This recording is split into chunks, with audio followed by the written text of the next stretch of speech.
This is Scott Becker with the Becker Private Equity Podcast.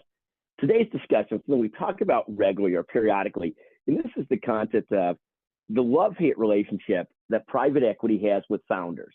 So I find this to be a fascinating situation, and it makes abundant sense from a logical standpoint.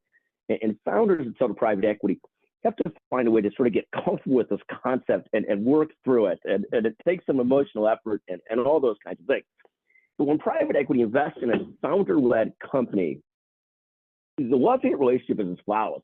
The private equity fund wants the company to become an institutional company. And that means less reliant upon whoever the founder was or is. And so if you look at companies that have become large companies, I mean, it's great in the news today is the Kellogg company splitting into two companies. But again, the fact that the Kellogg company no longer has a Kellogg running around at leadership, it is very comforting to owners who don't want to have a company that's so reliant on one person who drove that company. And this is the same thing when private equity buys into companies that still have a founder involved. The founder has got to get comfortable with there's going to be somewhat of a love-hate relationship with that founder, because the whole game is to become somewhat less reliant upon that founder and more of a company that stands on its own, is institutionally strong without the founder involved.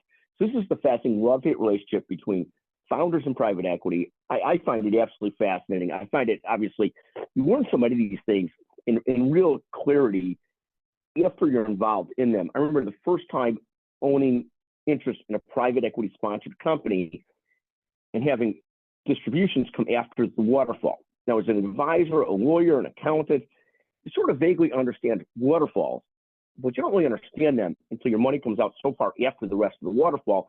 Then you sort of understand waterfalls in a whole different way and really understand what it means to own shares that don't vest until or don't come into the money until after the waterfall.